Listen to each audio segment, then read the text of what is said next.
I discovered who I wanted to partner with for my wellness, and it Right. ended up being a lot of different modalities, naturopaths, all sorts of things. But it's where I learned to fall in love with the word holistic. It matters for everything: your personal development, your Yeah. success, your relationships. All of it all flows together. Women don't understand that they are cyclical beings. So we never get taught in school or anything like that that we work so much differently than you as men. If you are not a established speaker already, don't expect to be paid. Yeah. No, Again, but you know what, this is Amy? like, You're right. again, I think in a lot of these social media spaces and stuff, it's all like sunshine and rainbows and yes, charge your worth and all of these things, but you don't have external worth in this yet. Fear chasing and expanding your comfort zone and growth zone takes time. It takes exposure, it takes intention. If you can go up there with self-worth and self-respect, if you can be consistent in your craft, you're going to do well. The more you know and understand about you, the further you can go.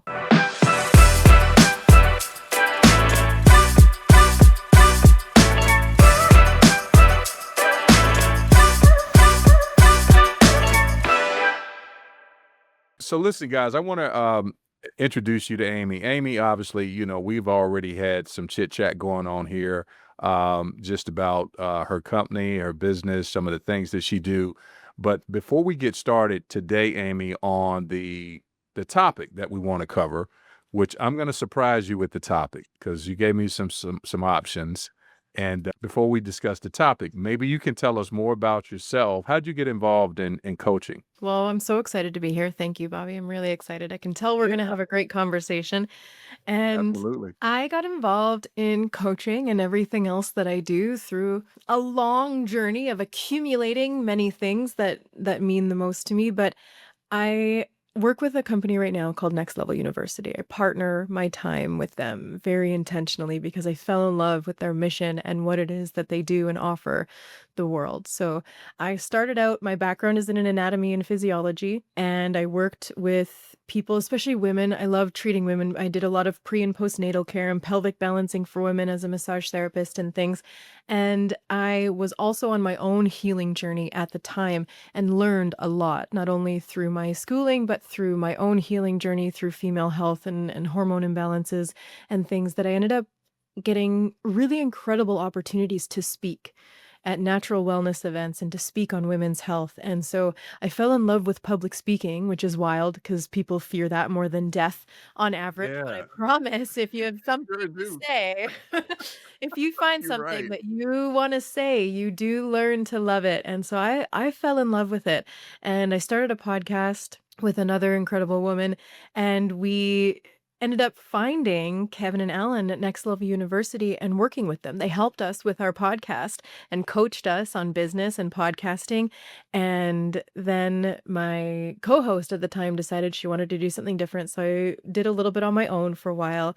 And then we moved across the country. And I was really Mm, connected with Kevin and Alan as far as working with them. But I put everything I was doing on hold while I was building my own coaching program in the background. It was all based on women's health. It was called the Peaceful Period Project. It was a huge piece of my heart, and I loved the work that I got to do with these women. But as I got closer and closer to Kevin and Alan, and I ended up sending Alan one of my presentations, a keynote that I got to do on natural wellness for women's health, he asked if I would ever consider coming and emceeing for them at their live event and bringing some value into their live events to help run the event and things. And so that's how it started. nice, nice. I love it. I love it. So let me ask you this, Amy. Now, you obviously have a passion, it seems like, for wellness and in particular working with women. Was this something that was always on your radar to do, or that you kind of like, stumbled into this? Maybe tell us a little bit more in detail how you actually got into this space. Yeah, stumbled into, was thrown aggressively into, maybe would be a more accurate term, because I grew up personally, I grew up very sick. I grew up with a chronic illness called Really? endometriosis, yeah, and it was something that I was told I could never be pain-free from, I may never have children. It was a very hard time from early adolescence into my early 20s, lots of medications and surgeries and specialists and a whole list of things, and I learned a lot. I learned a lot along the way, especially when I started to take it upon myself to learn more and to be more of an empowered person, to take on my own health rather than constantly looking for someone else to help me and to save me. Now, did I need people along the way? Absolutely. But I discovered who I wanted to partner with for my wellness. And it Right. ended up being a lot of different modalities, naturopaths, all sorts of things. But it's where I learned to fall in love with the word holistic. So, meaning that Wow. my internal environment is deeply affected by my external environment and vice versa. And Very even the parts inside of you, like everyone always just wanted to talk to me about one part of me. Amy, your uterus, it sucks. I'm like, I know, mm, but what else? And so I finally had to meet with a naturopath, and he's like, okay, what about your gut health? What about your liver? What about your sleep? What about your stress? All of those are going to affect your hormones. And I was just like, yes. yeah. That. So we Wow. worked on my internal environment, cleared it all out, supported my liver, decreased my stress, and then started assessing my external environment. Those kind of stresses, those kind of toxins, endocrine disruptors, all sorts of things. And so I learned to fall in love with the whole process. And I have Mm, found as I've progressed into not only just speaking and coaching and things on health, it matters for everything, your personal development, your yeah. success, your relationships, all of it all flows together. And so when I started Yeah. listening to Kevin and Alan talk about holistic self-improvement, about how we can do well and get 1% better or 0.1% better even every day in health, wealth, quality of life, and love, I was like, oh, this is Yeah. wonderful. Yeah. That's awesome. That's an awesome story. I mean, I love the way that you gave us that background and how you brought us to the forefront of what you do today and why you do what you do. And I love the fact that you guys approach wellness from a holistic standpoint because I believe that the external oftentimes are just symptoms that we see from an internal situation that's going on. But it seems as though that our society nowadays, especially with social media, has placed more emphasis on the exterior. And when I started this podcast, this is a wellness podcast that's built around the holistic approach to dealing with wellness. Because after decades of dieting myself, and losing weight, picking the weight back up, losing the weight, picking the weight back up, and then some, I found that dieting wasn't a permanent solution to a problem that I had to deal with first internally. And I love the fact that you start there because a lot of times we focus on if I just go to the gym more, or if I could, if I could try this diet over here and cut these calories, then I'm fixed. But we haven't worked on the internal workings, such as, for example, the mental aspect, oftentimes that has to be addressed.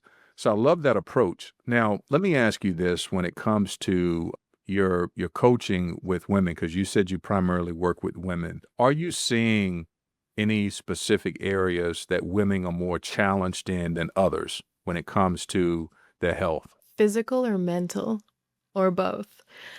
Oh, Um, I am so grateful genuinely for the kind of women that I attract that I get to work with.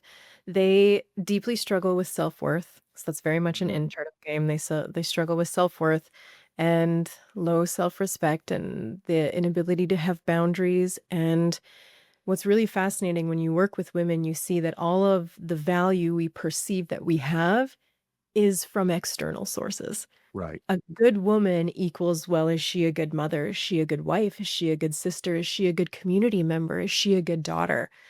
Those are all external opinions and perceptions, right? Now, those things can have meaning to us. And if that means something to you to be those things, then it is coming from an internal space.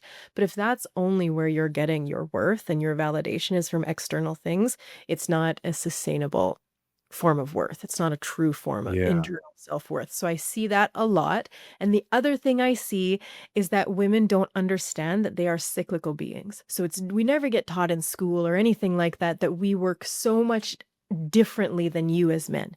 You as men are like Mm, the sun. You guys are the sun. You cycle on a 24-hour clock. It's amazing. Women are like the moon. We are slightly different every day and absolutely different from week to week, physically, mentally, wow. and emotionally, like the moon. And we do that for a cycle of an average of 26 to 34 days, let's say. And so Mm, we are not set up for success for certain things all the time. So, me today, even, let's give an example, I am not as cognitively and articulately, that's not a word, available as I would be, let's say, a couple weeks ago or a week and a half from now. I'm here, I'm going to do my best, but I'm going to understand and give myself grace that a couple weeks ago, I would have done a lot better on this podcast than I'm going to today. Wow. Yeah, yeah. Even That's just because I'm interesting. not physically set up for success here. My brain is physically different than it was 2 weeks ago. Now I can pull from my reps. I have a lot of reps in podcasting and speaking, and so Mhm. I don't know how many people are genuinely gonna notice that I'm not doing a decent job to my standards, but I will notice. And what I notice in a lot of women is because they don't know that about themselves, they'll say, "I don't get it, Amy. I was crushing my workouts last week. I was consistent. I was fun, I was outgoing, I was social, I was more interested in my partner, and now this week I'm a potato, everyone sucks, I suck, and I don't understand." Well, let me tell you, that is normal. It's so normal, and now it's not something you can escape from, and it's not something you can necessarily, if you don't have the amount of time freedom that some people do or control of their time, that you can Right. plan your schedule around, but you can have an internal grace and understanding. You can have an Wow. awareness of this week I am going to be more tired. So how can I do the little things I need to do? It's those things. It's just this superpower into self-awareness. Wow, and, I mean, already you're bringing such value to our audience because we have a lot of professional women that work in high demanding roles, stressful roles. Some are obviously mothers, and they're doing a whole lot of different things. But I think that what you just said right there about the differences, right? That exists between men and women and helping women to understand more of some of these internal workings, I think is such a value add to them. Not feeling like, something's wrong with me. I'm just a hot mess kind of thing. But there is something behind it that goes a much more deeper. Obviously, as men, we can't really understand that. But I appreciate you sharing that part because I think that brings encouragement to them, believe it or not. I think they get encouraged by hearing that there is something different that exists with them, which leads me to talk about, in addition to that, today's topic, which evolves around the self worth, self belief, and consistency. These three pillars of fulfillment that I wanted you to drill down on, and you talked a little bit of already about the self worth piece. Can you talk to us about how'd you come up with these pillars?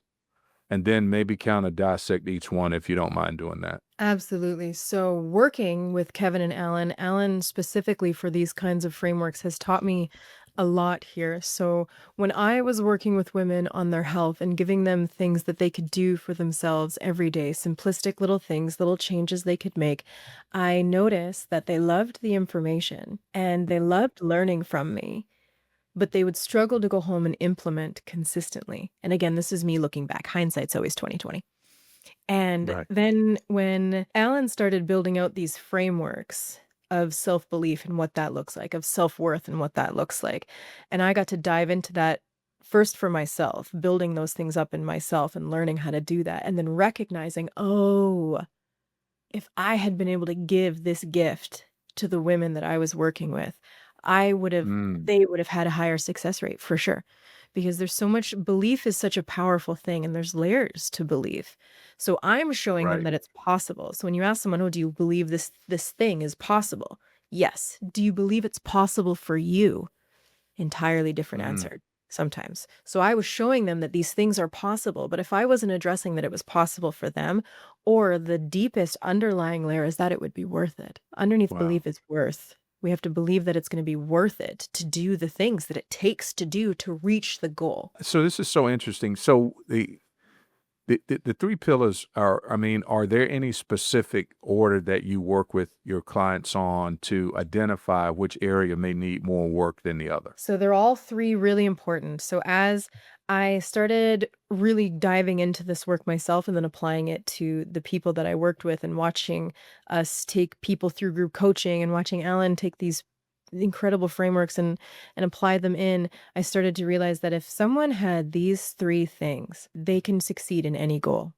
And I have seen that now working with them for 3 years and then, hindsight 2020, reflecting on everything that I have done and achieved and everything that I helped others achieve even before this knowledge. It was there.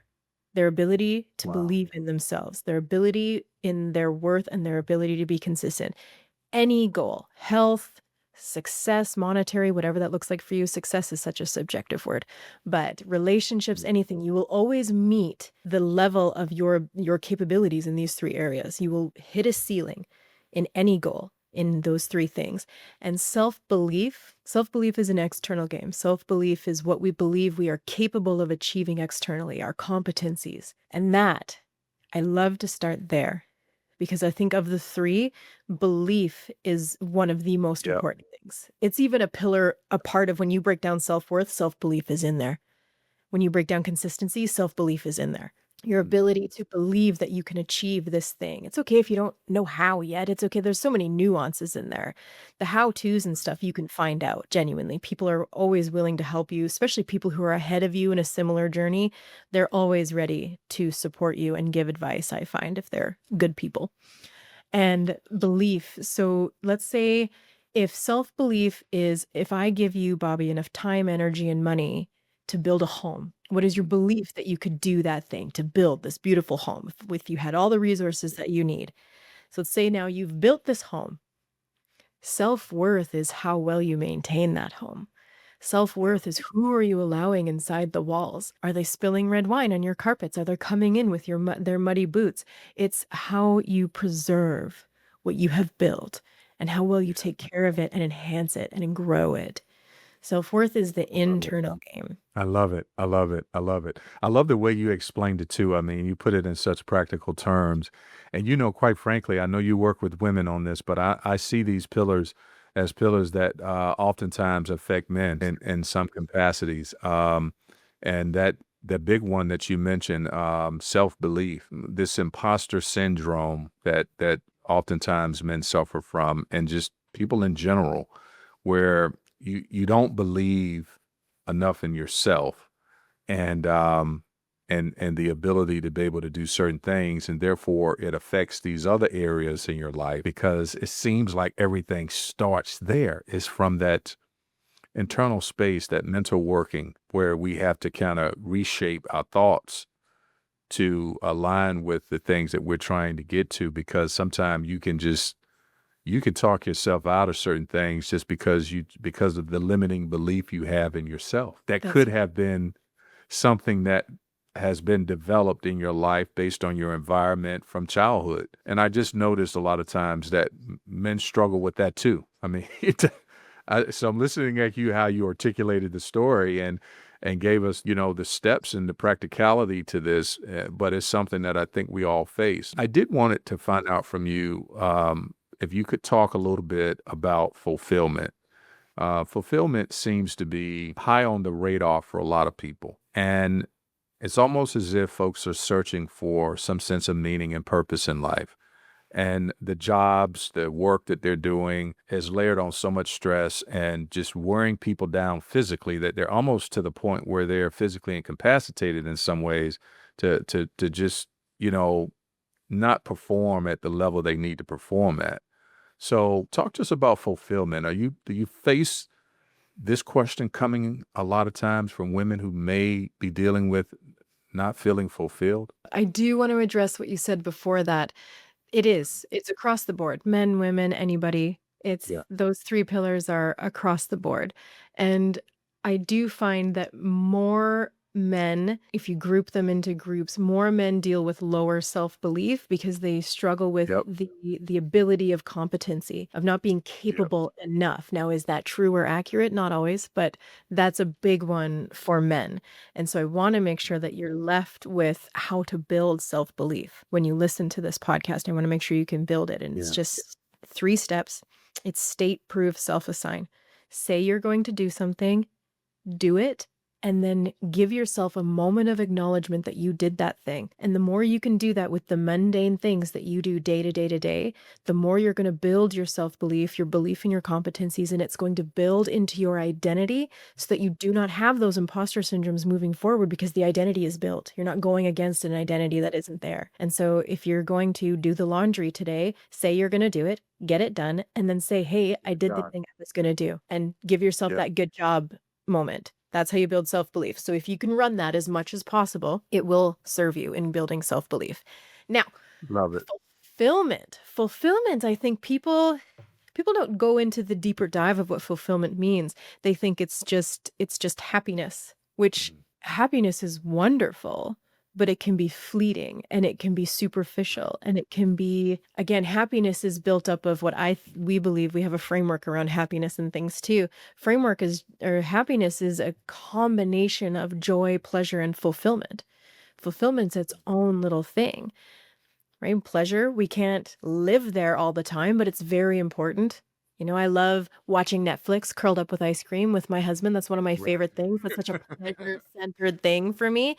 Pleasure is typically around some sort of vice, right? So there can be positive and negative ones and things. But either way, if I lived on the couch with a pint of ice cream and Netflix all the time, I wouldn't have a very happy and fulfilling life. It'd be very pleasure-centered. Right. So we want to dip our toes there, but we don't want to live there. Same with joy. Joy is beautiful. Joy is presence. I'm having actually a lot of joy right now here with you. I feel very present. I feel very joyous in this work that I get to do and the Nice. conversations that I get to have. Or when I'm out fishing with my boys, very present, very meaningful. That's joy for me. Fulfillment. If you were to zoom in on fulfillment, it's about growth. It's about Yeah. contribution and it's about your quality of life.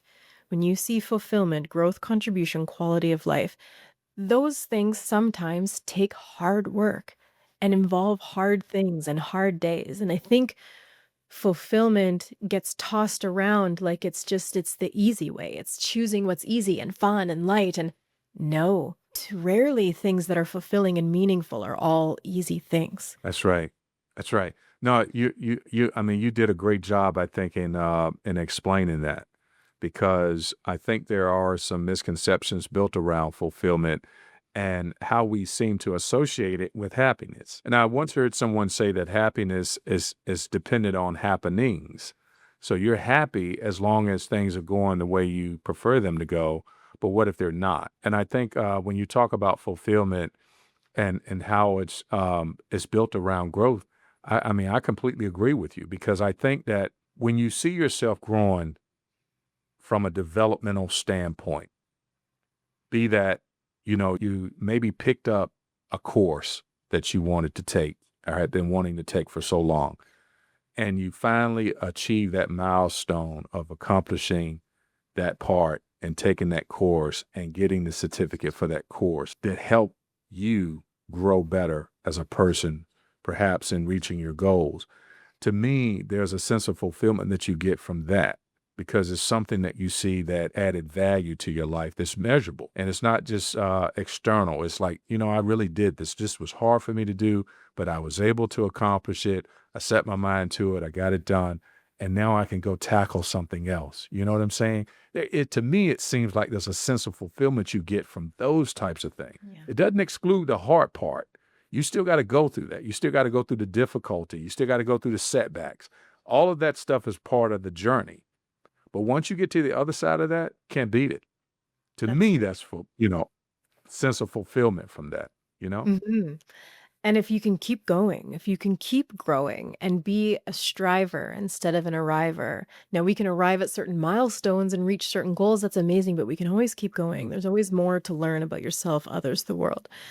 And Mhm. so growth is a huge part of fulfillment. And what's beautiful is that can be whatever you want it to be. It can be listening to a Right. podcast like this every day. Maybe you got a Yeah. little something Yeah. of positivity and growth in your ear. That's growth. It can be, like you said, education. It can be whatever it is that feels like growth and Yeah. expansion and investing Yeah. in you. That's what that That's is. right. It doesn't have to look like what it looks like for me, what it looks like for you. I love audiobooks, podcasts. I mean, I'm a learner. I love to learn. I'm doing courses on therapy. Like, I love it. I could go all day. I love growth. And I think the reason I feel like I'm such a fulfilled person is because I check all of these buckets every day. So I'm growing every day. Yeah. I contribute some way, shape, or form every day. This is a huge part of my contribution going on podcasts, offering my time. This is a part of my contribution, but also being a mother. I homeschool my children. That's a huge piece of contribution in Oh, my nice. opinion. And quality of life, that is something everyone has a code, we call it in this. There's like 1, 2, 3, growth, contribution, quality of life. There's 3, 2, 1. Everyone has one that they're really good at and really find natural ability in or value the most. And so I always love to give people their codes as well. And Alan, actually, the CEO of NLU, he gave me one of the best compliments I've ever been given. He's like, "You have the most confusing code because you're the most equal in all 3 that I've ever seen." It's like, "Thank you." That makes me feel so good. I said, "I do have to lean, I think, though, towards quality of life because I cannot grow and do my learning. I could not contribute at the level that I'm contributing right now if the quality of my life wasn't good." I think as a mother Right. and a homeowner and things, I need to know that my family and my environment is doing well to be able to do well in these things. And so the quality of our life is very, very important to me. It's one of the reasons we moved across the country to get more land and be in a smaller town, and Yeah. we have chickens, like, it's so wonderful. That's my version of quality of life. I live on a tiny Yeah. dirt Yeah. road. It's beautiful. That's my version of quality of life. We spend a lot of time in nature. We get to do a lot of adventures here. It's been such an aligned move, but quality of life is so important to No. fulfillment, and you get to decide what Yeah. that looks like. No, I love it. I love it. And perhaps if I get you to come back on the show again, you'll tell us more about the chickens. I didn't know that because I want to hear more about that. Oh, I love that. I love my ladies. I'll come back anytime. Oh my God. Oh, you're such a you're offering so much information and such a wealth of knowledge. And there's so many questions I got for you, right? So I want to back up a second because it's obvious that audience know that you are certainly gifted at what you do. I mean, we can tell that just in the approach, the content, the information that you're sharing, but you also happen to be a public speaker.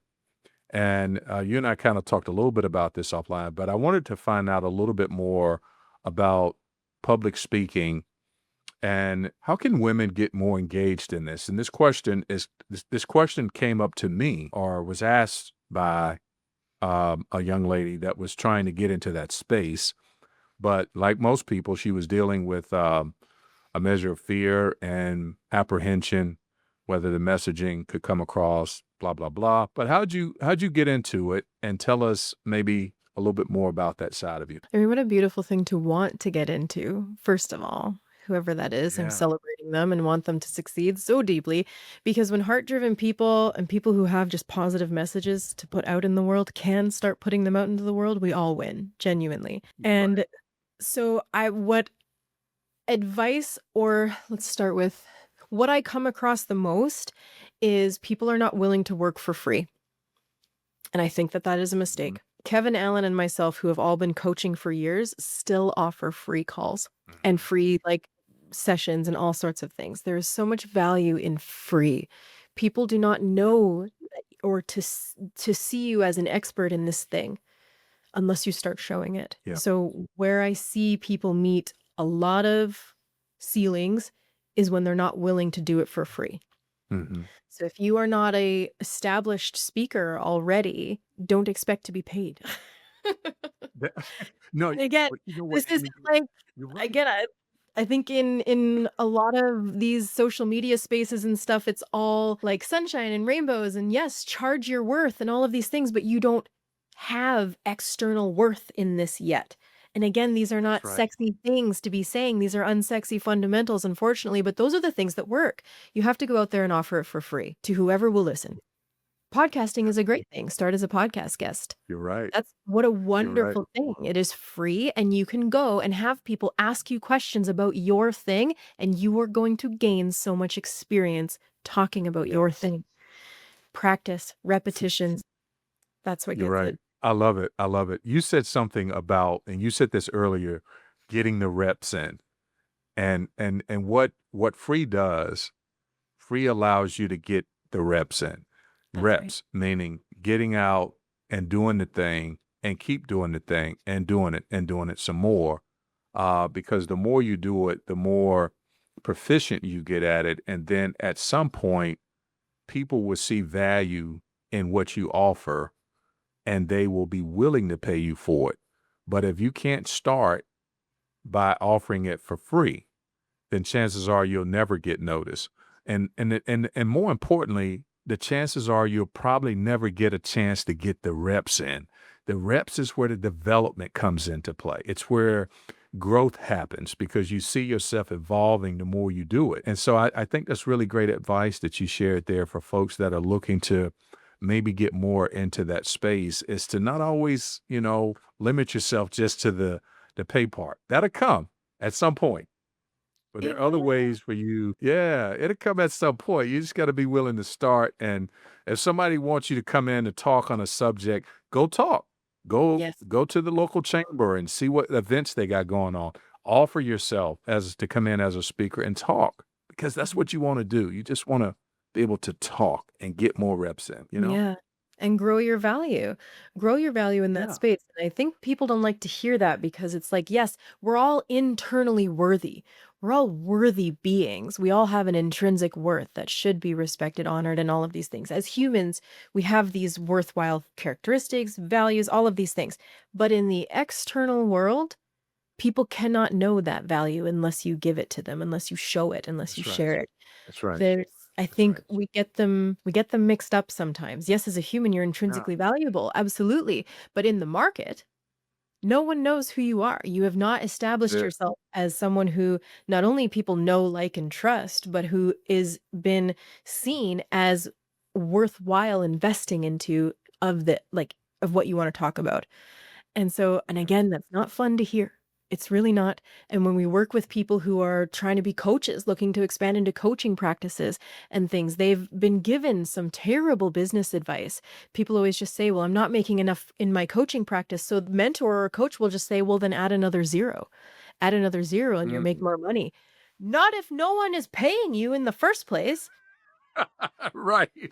If you haven't Exactly. established yourself as this valuable person and no one's paying you your original price, adding another 0 is not going to fix that. No, You need it's to not. start It's coaching you're for right. free. It's horrible advice. It's It's right. horrible advice. No, you need to start It coaching really for is. free. You need to have low prices and gain the Yes. experience, gain the repetitions, ask for testimonies in exchange for your free services. That's where you have to That's right. start. That's That's right. where No, magic I mean, happens. I no, you're right. I'm 100% in agreement with you on that, and I am so glad that you were able to break that down in such simplistic ways. Now, let me ask you, but the number one question that comes up when it comes to public speaking. Now, obviously, it didn't sound like you had the fear of speaking, but Mm, what advice would you give people who are looking to do this, but they are fighting this fear of public speaking? yeah, How do they overcome that? fears. When we have fears, we wanna dip our toes, always. You wanna start Mm, small. You wanna fear chase in the right amount that is healthy for you. So if you can picture a 3-ring target, the center circle is your comfort zone. It's where we like to live, it's where we feel comfortable, safe, yeah. in our routines, in our little things, with our favorite snacks, in our favorite room, with my favorite blanket, comfort Yeah. zone, right? The next outer ring is called the growth zone. And it's lovely and so worthwhile to step into that growth zone, small steps into the growth zone. Because what's really magical when you do that is you expand your comfort zone and your growth zone expands.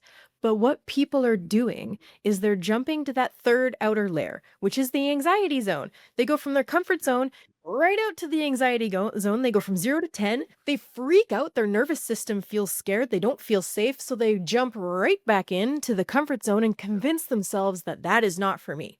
Oh my gosh, I cannot handle that. Public speaking is not for me. No, it's just because you went too far too fast. That's all. Yeah. Fear chasing and expanding your comfort zone and growth zone takes time. It takes exposure. It takes intention. So even something like this, going on a podcast, it just feels like it's you and me, Bobby. That's it. I don't know how many Yeah. listeners are going to listen to this. I don't know. This would be a beautiful way of exposure is to start with something Yep. like this. And again, even I wouldn't even start here personally. I would start Mm. with 30-second recordings of myself on video. I would Mhm. practice there. I I would go agree. into rooms that were small, small rooms to start with, places like this where it feels like it's just me and you.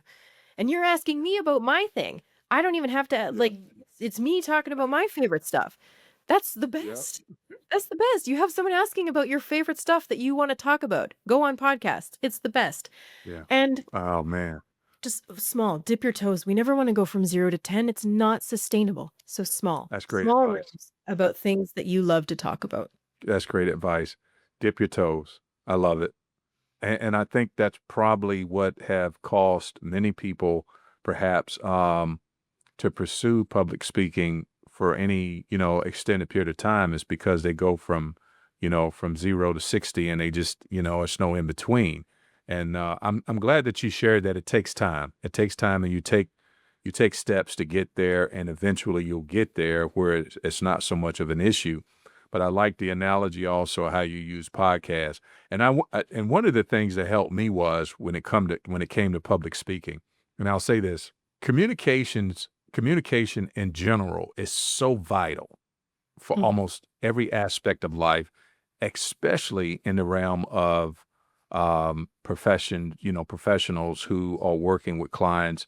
Um, for me, I had a career that involved public speaking, but at first I didn't like it, like most people. But what I learned is I had to get in the mirror. This is what I did personally to help me overcome it. I got in the mirror and I just started talking to myself in the mirror and got comfortable talking to myself, seeing my mannerisms and just talking to myself in the mirror. And then I kept doing that and kept doing that. And then I would start from there to kind of talk with people in small groups before I got to larger audiences.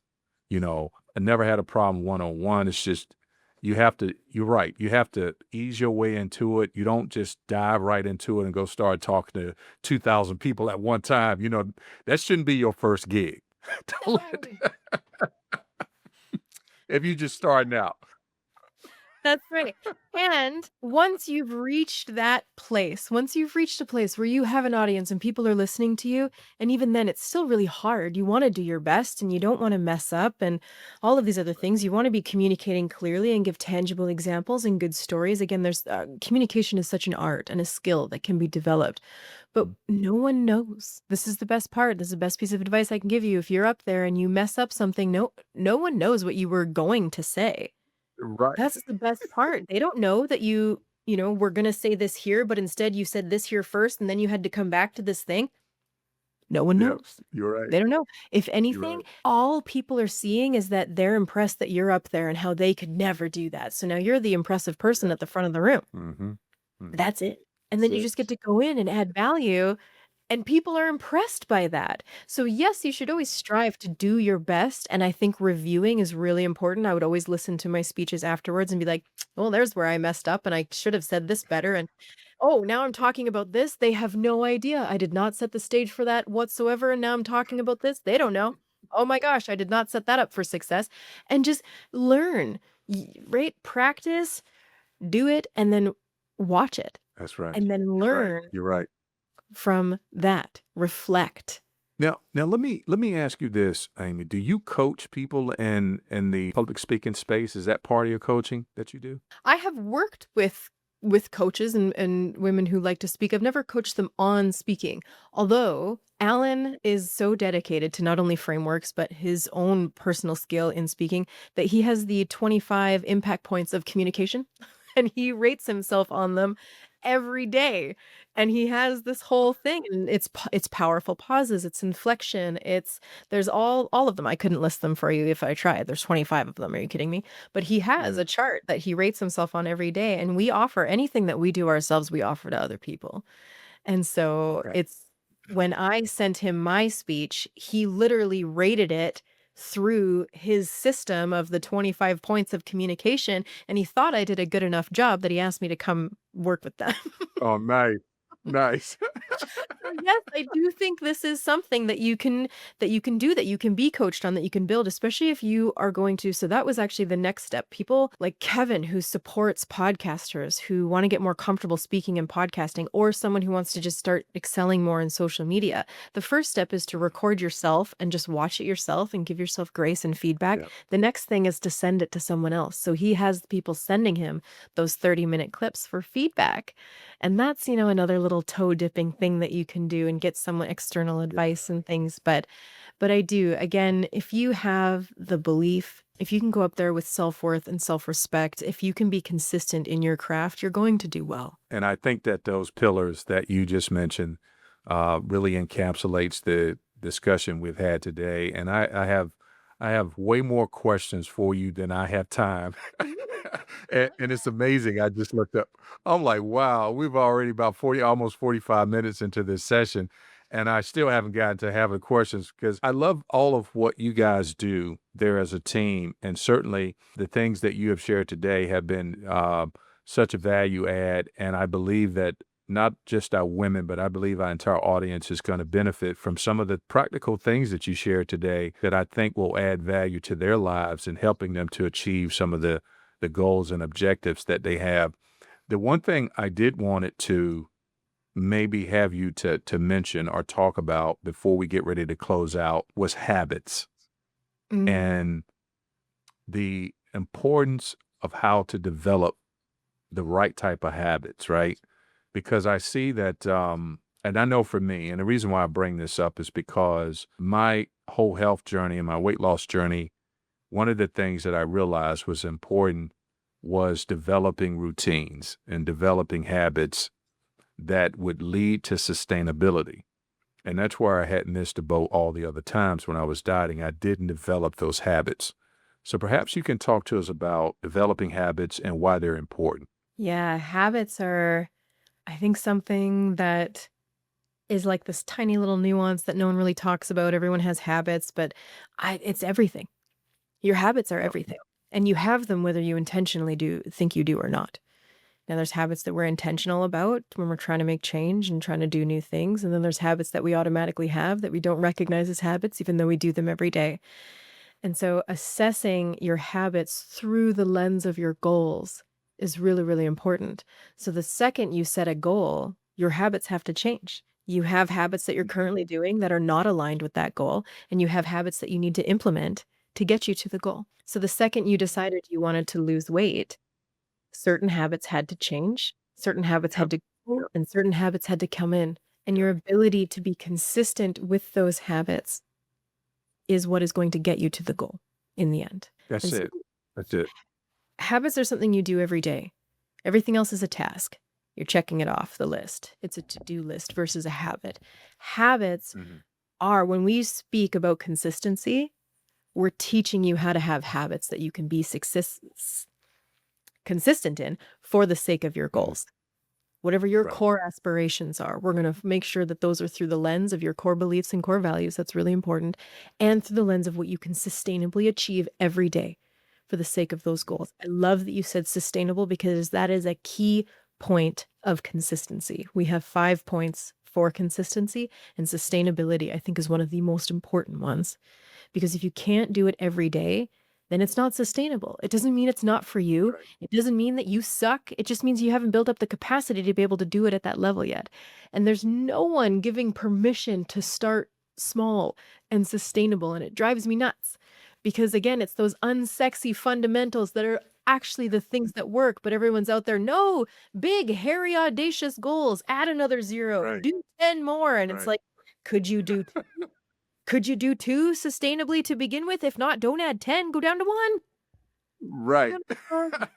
You start there, and then if you can do that sustainably, oh my gosh, you're killing it. Bump it up to 2. Yeah. That's what we wanna do. That's how consistency really happens, is through being able to have humility, which is another one of those points, to do it small and to start from an accurate place.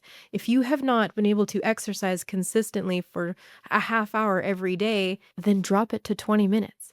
Don't tell yourself Right. that fitness isn't for you. You have this goal in your heart for a reason. It's not the fitness, it's just where you're at, and that is okay. People need more people in their lives giving them permission to start small, Yeah. and it's not there. Yeah, I love it. I love it. It's the like you said, the tipping the toe in. Just start small and work your way out because and I don't know, I'll just get your opinion on this because we're talking about the subject, right? We'll just say weight loss in this case, where a lot of people are really challenged by staying consistent and giving themselves time enough to develop those healthy habits, right? And we'll just use fitness as one of those healthy habits, and that healthy habit of getting to the gym or just getting moving, doing something. And what happens is we seem to get influenced more by the Instagram posts, and you see all these ripped, muscular people on there. You know, they're all shredded and all this other stuff, and so you start out, you you go buy the gym attire, and you said, "Oh, I'm going to look like that person," and you go in and you're trying to do all this crazy stuff only to stop after 2 or 3 days because you just started. You can't go in and think that you can lift, 185 pounds if you've never been bench pressing that type of weight before and you're just starting out. So, how do you see, like, the external sources like social media kinda, like, influencing, and hindering people in some ways in terms of developing these habits? It's wild out there. Again, you have people who have been working out for decades or take steroids or something like that trying to sell a Right, 6 weeks right, co a right. 6-week course. In 6 weeks, you can look like me. No, you can't. Yeah, right. With all of the love in the world as someone who wants to support people in their version of success and goals more than just it's like my deepest favorite work in the world. No, you can't, and that is okay. That is not for you. Right. That's not for you. We talk about Yeah. comparison all the time. Comparison is a huge part of self-worth. You wanna compare apples to apples. You don't wanna be comparing apples to 12-pack abs that were built by Right. steroids. That's not the thing. That's not what we wanna be comparing to at all. Yeah. It's like me comparing my fitness journey as someone who is, has struggled physically for her whole life Yeah. and has Yeah. children, who lives in a teeny tiny town that doesn't even have a gym, let's say. I don't. I work Wow. out at home. Wow. And I'm going on there and I'm looking on Instagram at a woman who's 20 years old, lives in the city, has a gym in her basement, doesn't have children, and I'm like, "Oh, I suck. Why can't I do that?"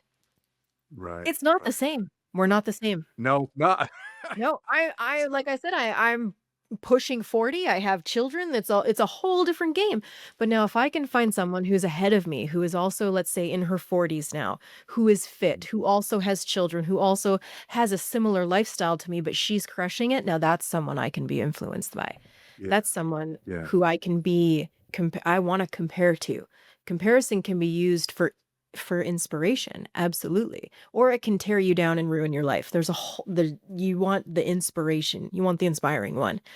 And so again, there's this everything is this quick, easy fix, these fast, do this, take this, do this one thing. I get that asked. Oh, I got asked that all the time, Bobby. Well, what was the one thing that healed your hormones so you're pain free from endometriosis? It's like, nope. No, there was no one See, thing. It was dozens of what things right. stacked over time in the last decade. And that's not fun. No one Yeah. wants to hear that.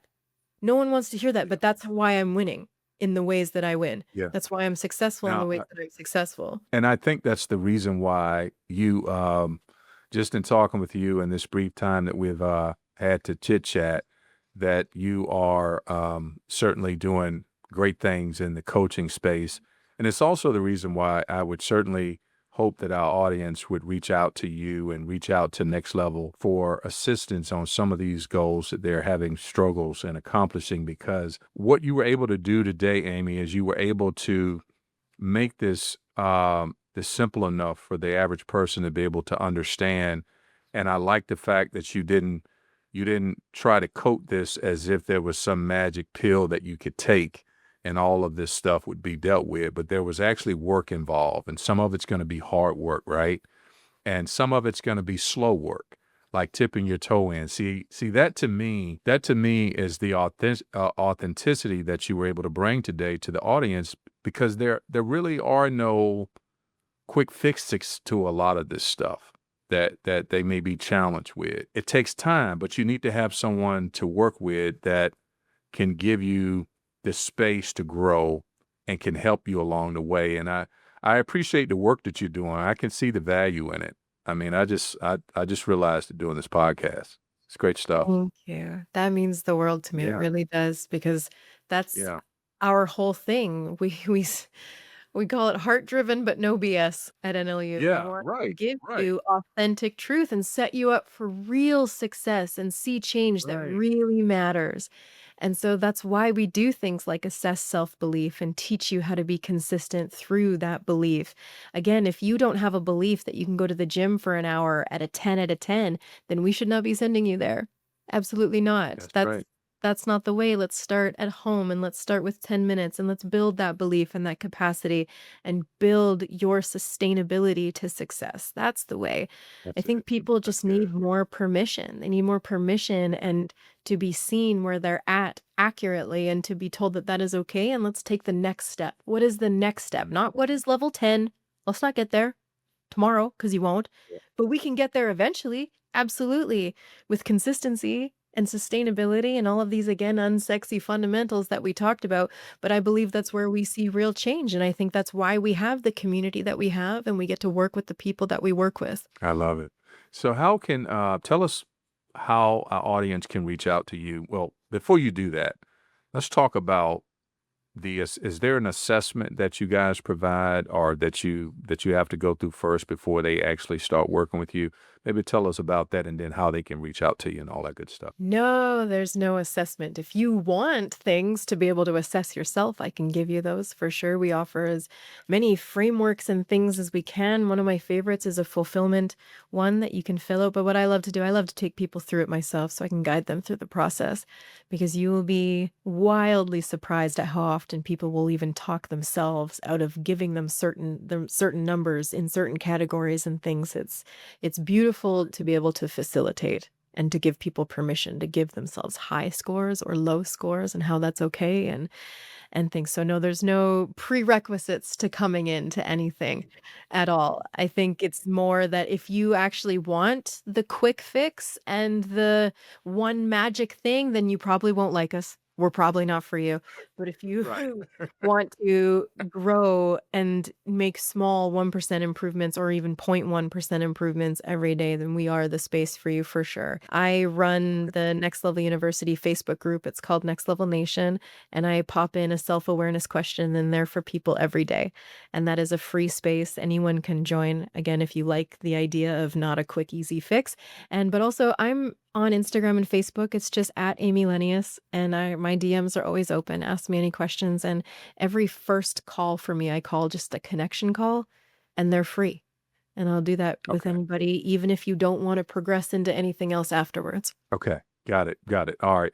Well, I'm sure our audience is going to be biting. They're gonna be biting the bit to try to get that free call from you, just so that they can learn more about what you have to provide. And I think you did a great job today, just giving us a general overview of the services and just some of the things that you guys do, which it certainly seemed like is transforming lives.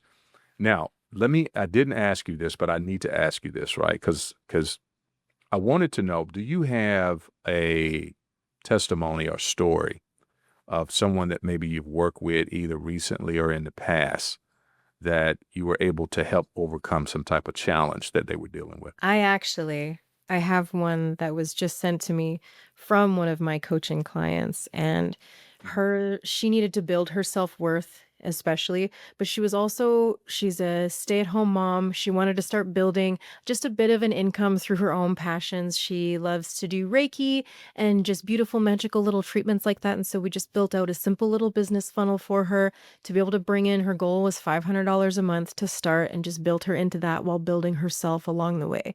We believe in success in whatever that is to you through personal development and growing yourself.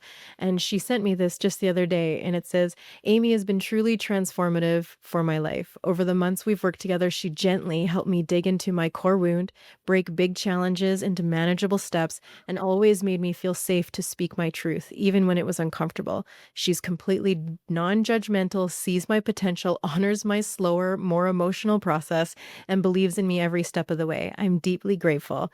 Thank you for seeing me, understanding in me, and believing in me. You're simply the best. And I like just sat with that one. She sent me that on Thursday, Yeah. and it was so Yeah. just greatly appreciated. It meant the world to me. I could feel that one. I could feel that one myself all the way over here. That's awesome. And you know that makes the work worth the while.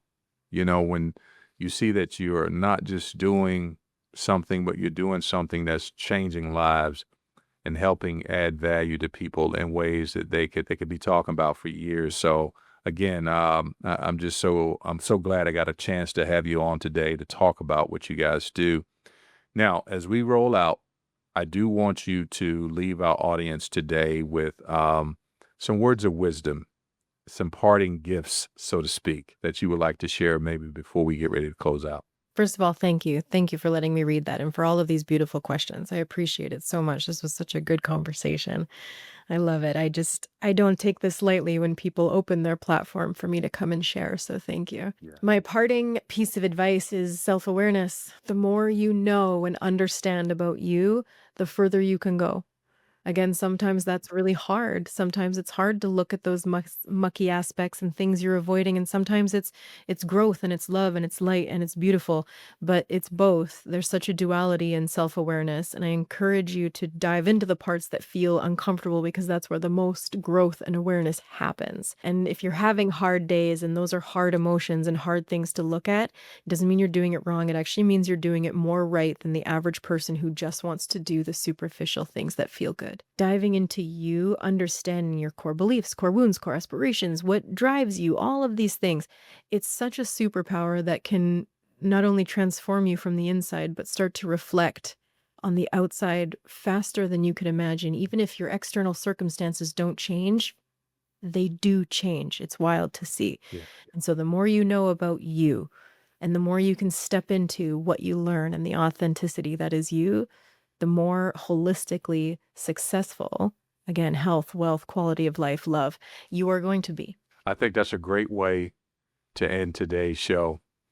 And Amy, once again, I want to thank you for the wealth of knowledge and just pouring out today to our audience. And for our listener audience, guys, be sure to reach out, take advantage of that phone call with Amy, and just reach out. I mean, she has a lot to offer that I think will certainly be a benefit to you guys, as you already can see from this podcast. And until next week, guys, I hope you all have a good rest of the day. Take care. We'll see you next week. Bye bye.